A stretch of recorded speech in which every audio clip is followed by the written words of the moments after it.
Olá, você futuro policial militar de Pernambuco, tudo bem?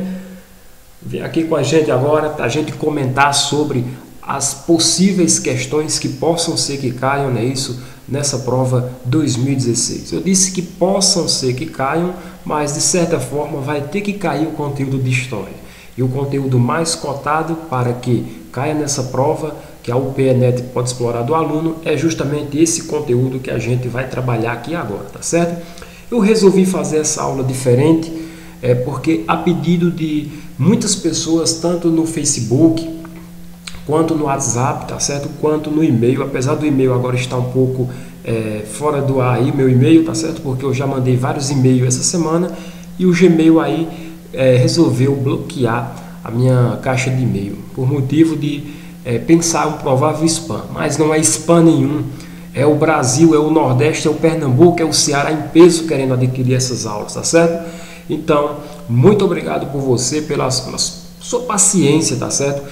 Em disponibilizar seu tempo para assistir essa aula e para mandar suas dúvidas, para mandar suas sugestões. E essa aula é uma sugestão, tá certo? Uma sugestão que pediram, né, através desses meios de comunicação, e a gente vai atender esse pedido, tá certo? E vai disponibilizar essa aula para você a partir de agora, comentando dentre as questões que possam ser que caiam as mais temidas, tá certo? E as mais cotadas que a UPE-NET trabalha. Lembrando que essas questões são, na maioria, tá certo, concursos passados. Eu gostaria que você atentasse uma curiosidade que em 2004, é isso, 2004 teve um concurso para a Polícia Militar do Pernambuco. Quem organizou foi a UPE-NET, tá certo? É novidade. Em 2005 para 2006 teve outro concurso da Polícia Militar de Pernambuco. Dessa vez já não foi a UPE-NET que organizou. Em 2009 a UPE-NET e agora em 2016 a UPE-NET de novo. Então, essas questões que eu vou trabalhar aqui agora com vocês são questões dos concursos passados da polícia, tá certo? Tanto da UPE-NET quanto da IPAD concursos que organizou em 2006, tá certo? Mas antes disso eu vou mandar uma alusão todo especial para a galera do Exu, né? Janaína Gomes, que pediu que eu desse um alô nas minhas aulas para ela, está estudando, está focada, né? Nesse exato momento está em Recife, mas não deixe de acompanhar o nosso canal, tá certo? Muito obrigado, Janaína. Alô também para você do Crato Ceará, o David também, né? O David, Adriano, coloca lá, passa lá meu nome também, fala lá que eu estou estudando, tá certo, David. Você de Crato Ceará, David.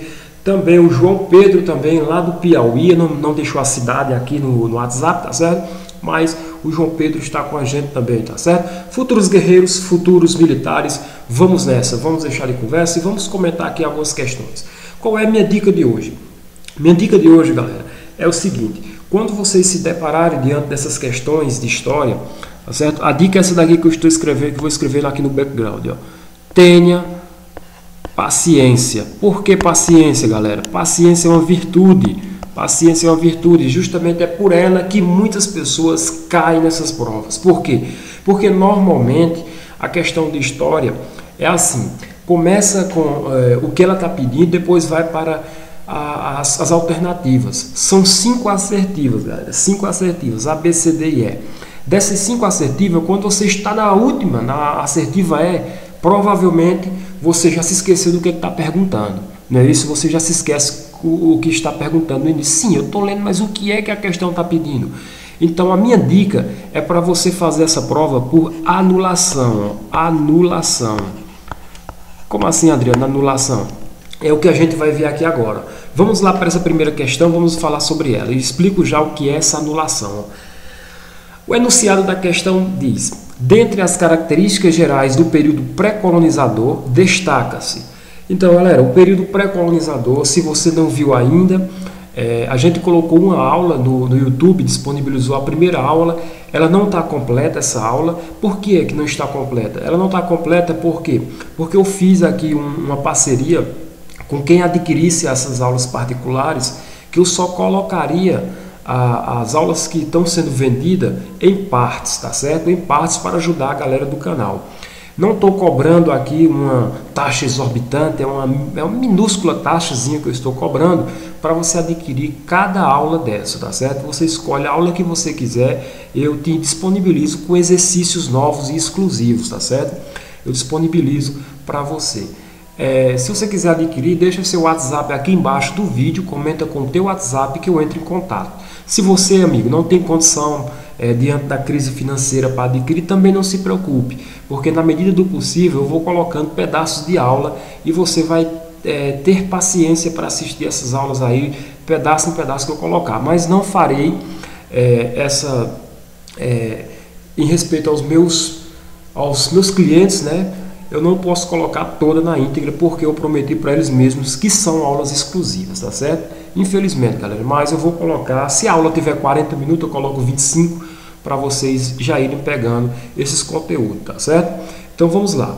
Dentre as características gerais, tá certo? Dentre as características gerais do período pré-colonizador, destaca-se o grande interesse pela terra, pois as comunidades primitivas do nosso litoral produziam excedentes comercializados pela burguesia mercantil portuguesa. Opa, para aí, Adriano, vamos entender o que foi que ele quis dizer aqui. Olha só, ele disse aqui o seguinte, ó, as comunidades primitivas, onde eu estou fichando. Ó. Quem eram essas comunidades primitivas, galera? Os indígenas, né? Isso, os indígenas que aqui estavam. Ou seja, ele diz aqui que os indígenas do nosso litoral produziam excedentes. O que é excedentes, Adriano, na história? Excedentes é quando você produz uma certa mercadoria e produz em larga escala. É um excedente. Entendeu? Ele diz, ó, produziam excedentes comercializados pela burguesia mercantil portuguesa. Galera, em algum momento eu citei nos vídeos que os índios produziam e comercializavam os seus produtos de maneira alguma. Os índios eram lesados, né, isso, por bugiganga, por besteiras, né, isso. Os índios nossos não tinham aquele senso de comercialização, tá certo? Então, por anulação, galera, isso aqui, ó, é justamente isso. Anula a primeira questão, marca um X bem grandão em cima dela lá na hora da prova. Agora, cuidado, só marque se você tiver certeza do que você está fazendo. Por quê? Porque não vai te empaiar a voltar na letra A novamente. Vamos lá para a letra B. O extermínio de tribos, tá certo? O extermínio de tribos e a escravização dos nativos, efeitos diretos da ocupação com base na grande lavoura. Então, galera, os extermínios de tribo, olha só aqui, ó, extermínios de tribo e a escravização dos nativos, eu posso dizer que essa alternativa está correta? Não, eu não posso dizer que está correta, porque lá no período pré-colonizador, a escravização dos nativos, quem eram os nativos? Os indígenas, galera, os indígenas. Tem gente que confunde os nativos com a população que aqui estava, no caso, outras pessoas que já tinham vindo para o nosso território. Vamos supor, os portugueses que aqui estiveram como Pinzon, então eles não é nativo, eles são o quê? Eles são colonizadores, o próprio nome diz. Quando eu falar nativo, eu estou falando em relação, em respeito aos indígenas, tá certo? Então, o extermínio das tribos, até houve extermínio da tribo, tá certo? Até houve esse extermínio, de verdade. Quando eles chegaram aqui, eles tiveram um conflito com as tribos, exterminando algumas tribos, fazendo essas tribos correrem para outros locais, tá certo? Agora, a escravização dos nativos, dos índios, até houve, tá certo? Até houve. Mas só que ela não pode ser considerada como um efeito direto da ocupação, tá certo? Com base na grande lavoura. Por quê? Porque eu disse para vocês que os jesuítas, eles não foram a favor da escravização dos índios. Eles queriam catequizar os índios, não é isso? Então, efeito direto da ocupação com base na grande lavoura, não foi esse os efeitos, não. Não foi esse efeito que a gente tem como principal, não. Então, essa questão, eu acredito que muitos ainda ficariam com dúvida em relação a ela, né? Então, se você foi um que teve dúvida, faz um asteriscozinho aí, ó. Deixa aí em dúvida. Vamos, daqui a pouco, ver qual se ela está mais completa do que a próxima que vai haver dúvida, tá certo? Vamos para a letra C.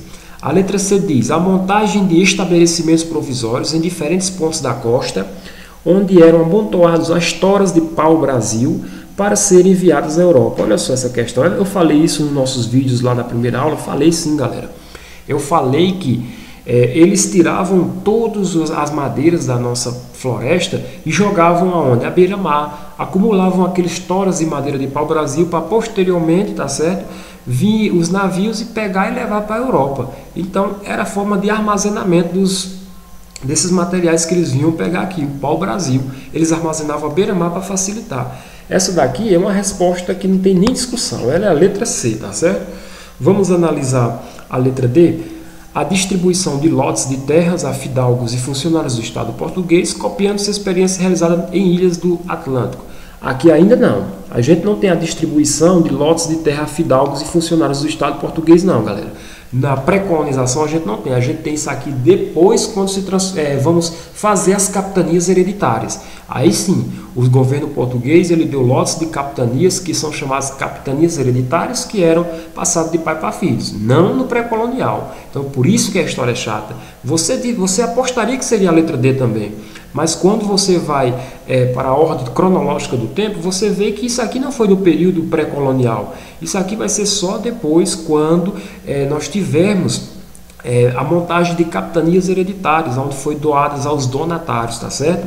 Vamos analisar a letra E agora.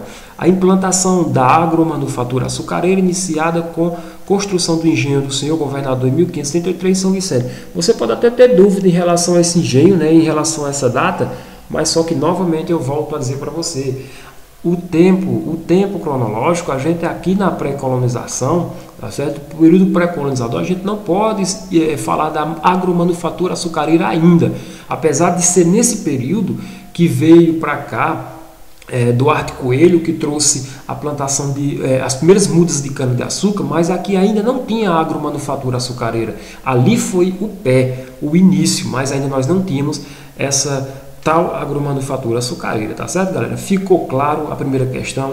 Então vamos passar para a segunda questão. A segunda questão diz o seguinte. A segunda questão aqui é um texto, né? Vamos lá? Deixa eu só enquadrar aqui na tela. Pronto.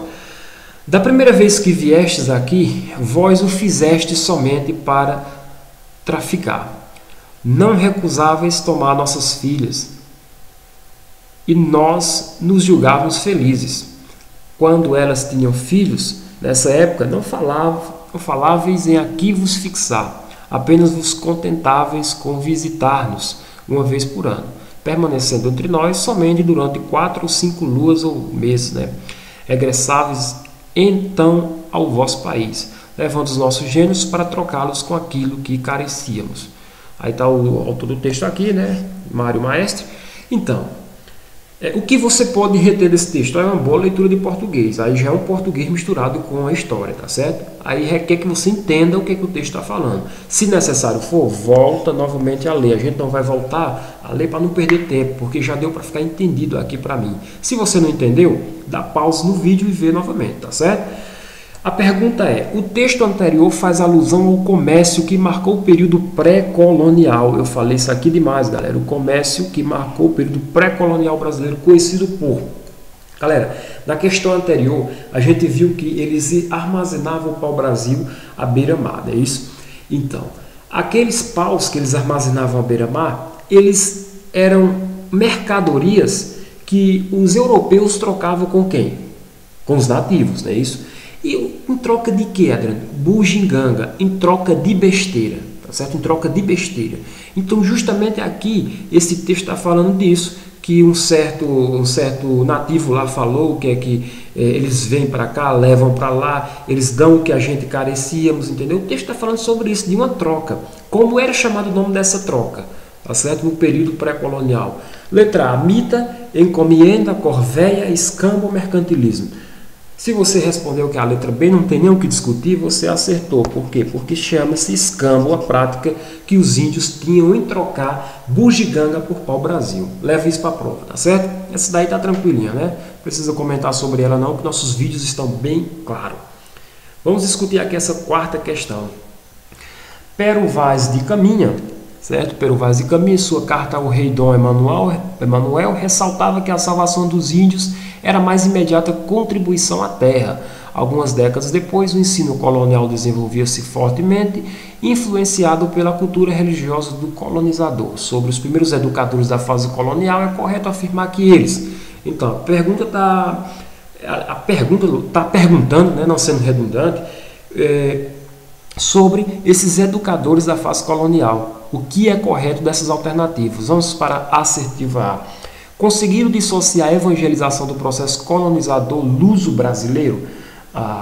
Você possa até estar com complicação, né? Conseguiram dissociar a evangelização do processo colonizador luso-brasileiro? Adriano, eu não entendi nada.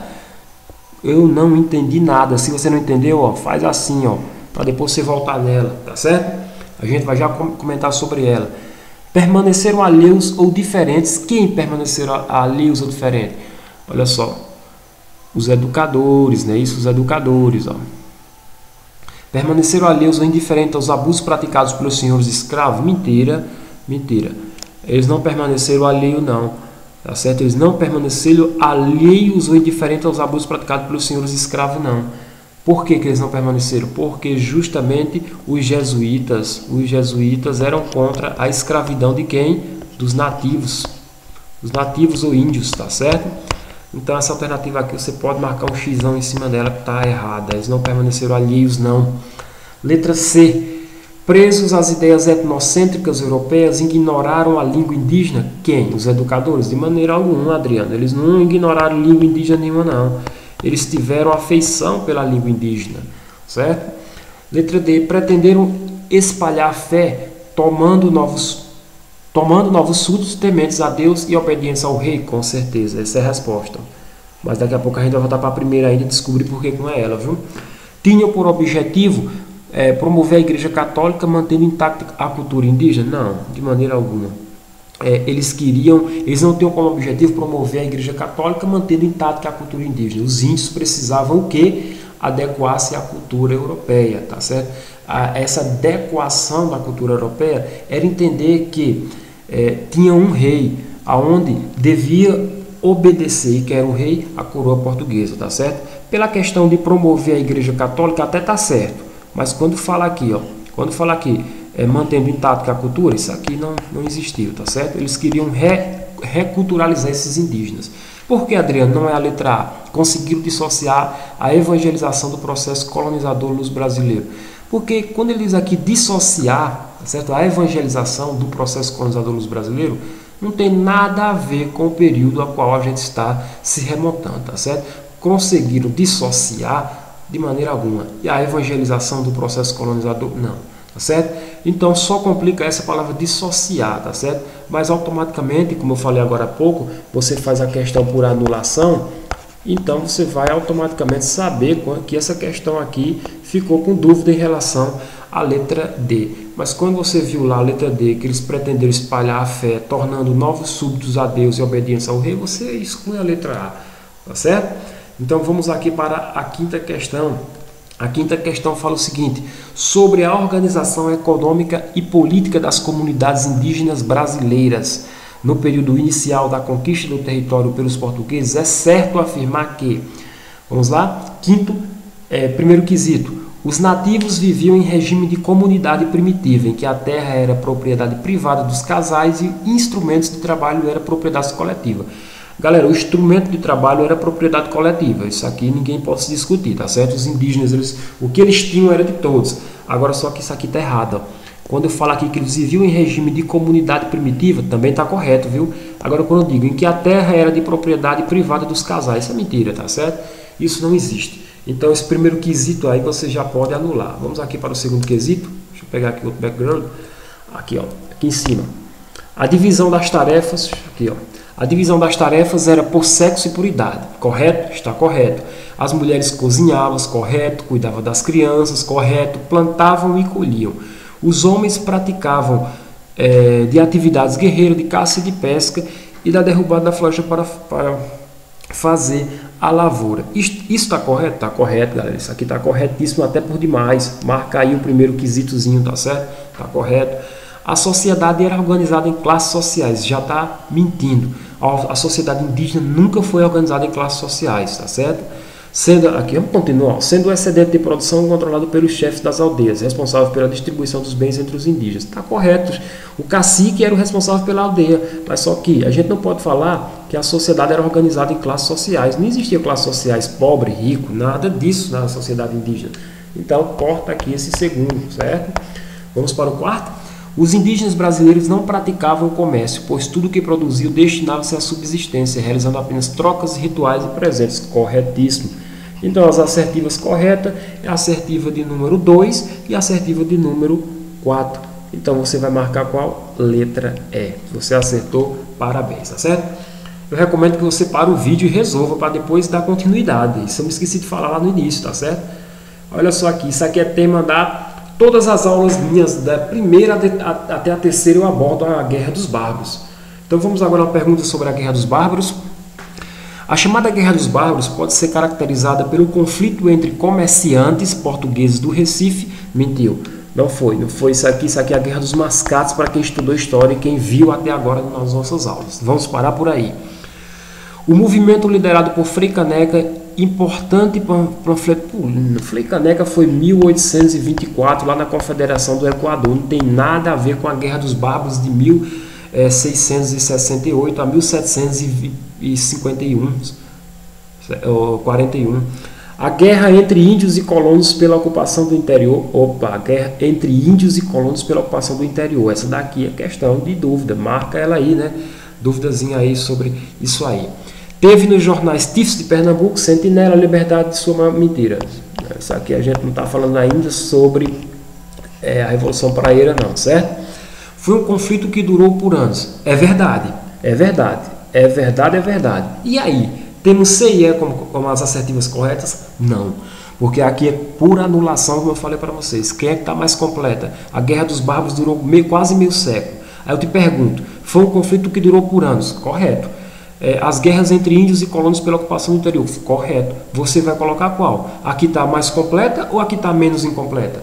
Eu acredito que você pensou aí que vai colocar a letra C, não é isso? Então, taca ali na letra C lá na UPNet e vai ser mesmo com o abraço que a questão está certa, certo?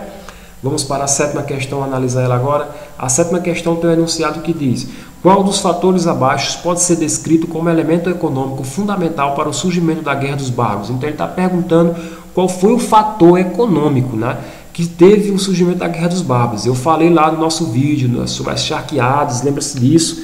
A expansão do gado e a necessidade de extensas terras para o plantio, correta, por enquanto. A produção do açúcar e os terrenos do solo massapê, errado, porque o solo massapê aqui no Pernambuco fica onde? Na zona da mata, tá certo? E os índios já estavam lá e foram expulsos de lá.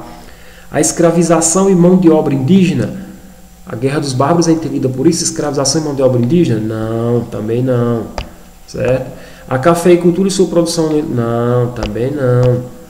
A extração de metais preciosos? Pior. Letra A, marca sem medo, tá certo? Vamos aqui para a oitava questão, comentar ela. Se você ficou em dúvida em alguma, deixa um comentário aí, galera, que eu respondo, tá certo? A oitava questão diz: teve entre os tapuias seus principais inimigos. Os conflitos envolveram vários segmentos sociais, inclusive os bandeirantes, na tentativa de acabar com a resistência proveniente do interior. Suas batalhas estenderam-se pela segunda metade do século XVII e início do século XVIII. A qual conflito o texto se refere? Então você vai ter que conhecer esse conflito aqui, entender isso aqui, com quem os bandeirantes lutaram, tá certo? Foi com quem? Com a Revolução Pernambucana? Errado. Guerra dos Mascates? Errado. Insurreição Pernambucana? Errado. Confederação do Equador? Também não. Então foi com a Guerra dos Bárbaros, tá certo? Vamos analisar essa assertiva de número 9.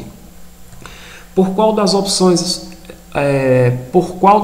abaixo não é possível identificar causas de resistência indígena aos colonizadores na Guerra dos Bárbaros?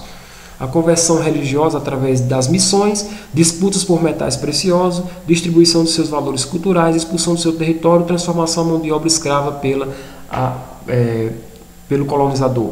Aí, se você prestar atenção, você vai ver simplesmente que ele quer o quê? Por qual das opções abaixo não é possível identificar causas de resistência indígena aos colonizadores na Guerra dos Bárbaros? Ou seja, quando os colonizadores foram para o interior, o que eles não foram fazer? O que eles não foram fazer lá? É assim que você tem que se perguntar nessas questões de história. Conversão religiosa através das missões? Isso é correto? Olha só, eles foram para o interior, tá certo? Eles foram expandir o quê? A charqueada, é isso, o gado. Mas automaticamente, quando eles foram para o interior, tá certo? Quando eles foram para o interior, eles também queriam o objetivo de ludibriar esses indígenas, tá certo? Através das missões, correto? Através das missões. Disputas por metais preciosos. Bem, a gente não vê isso aqui no Pernambuco nesse período, não. A disputa por metais preciosos, não. Em nenhum momento da história pernambucana você vai ver que eles foram buscar metais preciosos no interior, não, tá certo? Destruição de seus valores culturais, a gente também pode ver isso aqui na Guerra dos Bárbaros. Por quê? Porque foi guerra, e guerra destrói, que diga, né, valores culturais, sim. Expulsão do seu território, expulsou sim, novamente foram expulsos de lá quando eles chegaram lá, tá certo? Para expandir a charqueada. Transformação em mão de obra escrava pelo colonizador, também. Então a única assertiva é a assertiva de número B, tá certo? Qualquer dúvida deixa aí, galera, não posso comentar tintim por tintim porque senão vai estender o vídeo demais, tá certo? A produção de açúcar no Brasil colonial é a 10ª questão. Possibilitou o povoamento e a ocupação do todo o território nacional, enriquecendo grande parte da população. Vamos ver, né? Praticada por grandes e médios e pequenos lavradores, permitiu a formação de uma sólida classe média rural. Automaticamente isso aqui já está errado. Como é que ela praticou? Foi produzida por grandes, médios e pequenos? De maneira alguma, foi só pelos grandes. Por que eu não fechei a letra A? Porque era possível dúvida, tá certo? Vamos analisar ela bem ainda. Letra C. Consolidou no Nordeste uma economia baseada no latifúndio monocultor escravocrata que atendia aos interesses do sistema português. Isso aqui é verdade demais. Já achei a certa. Acerta o 10º. Que isso aqui também pode ser chamada de quê? Que eu citei lá nas minhas aulas. Plantation ou plantation, né? Plantation do inglês, certo? Desde o início garantiu o enriquecimento da região sul do país. Não tem mais nada a ver. Galera, eu não vou nem comentar as outras. Para quem estudou, sabe que isso aí não tem nada a ver com a região sul, certo? Vamos lá para 11. Constituíram importantes fatores para o sucesso da lavoura canavieira no início da colonização do Brasil. O domínio espanhol, em que possibilitou o crescimento do mercado consumidor interno, constituiu importantes fatores para o sucesso da lavoura canavieira no início da colonização. Foi o domínio espanhol que possibilitou o conhecimento do mercado consumidor interno. Que mercado consumidor interno? O mercado era externo. Esquece isso aí, tá errado. O predomínio da mão de obra livre. Com técnicas avançadas. Mentira, não era livre não, era escrava. Corta. Letra C. O financiamento, transporte e refinação nas mãos da Holanda e a produção a cargo de Portugal. A letra C está correta, com certeza. A Holanda foi quem financiou nosso açúcar. Portugal tirava, enviava para a Holanda, que a Holanda refinava e vendia para a Europa, tá certo? Então não vamos comentar as outras não. Para o vídeo aí e olha direitinho, porque você já está fera, eu acredito que você já está fera vendo nossas aulas, tá certo? Essa daqui é a penúltima questão, vamos lá.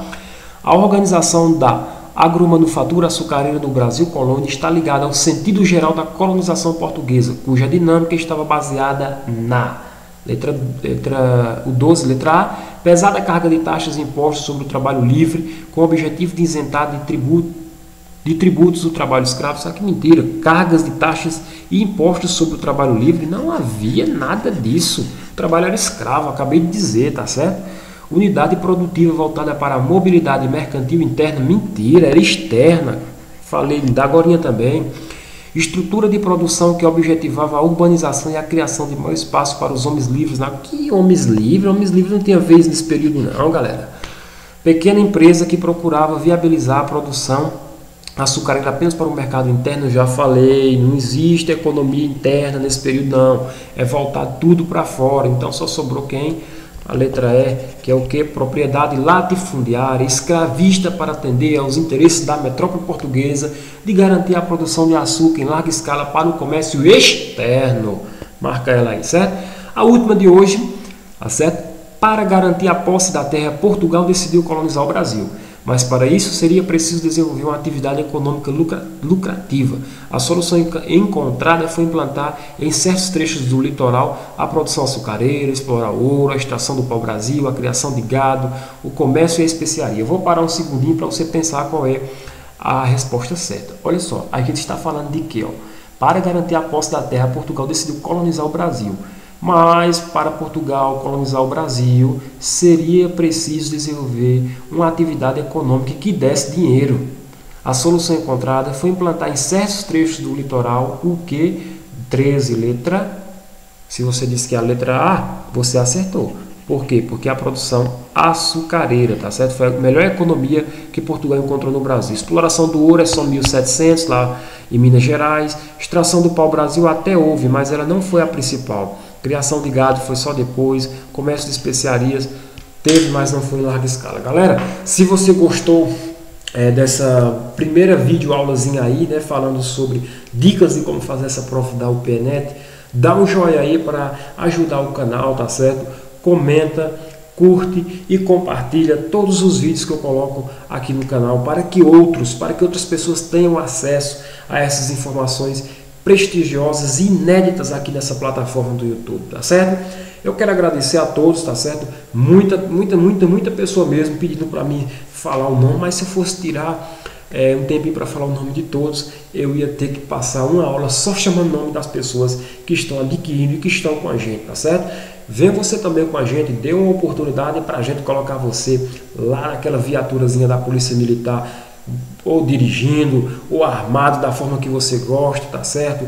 Ou trabalhando esse pacto pela vida, tá certo? Nessa Polícia Militar, que é um brilho no Nordeste, tá certo? E com certeza a sua aprovação está garantida através da história aqui nas nossas aulas. Muito obrigado por você ter a paciência de ter nos ouvido até agora e até a próxima aula comentada. Fui!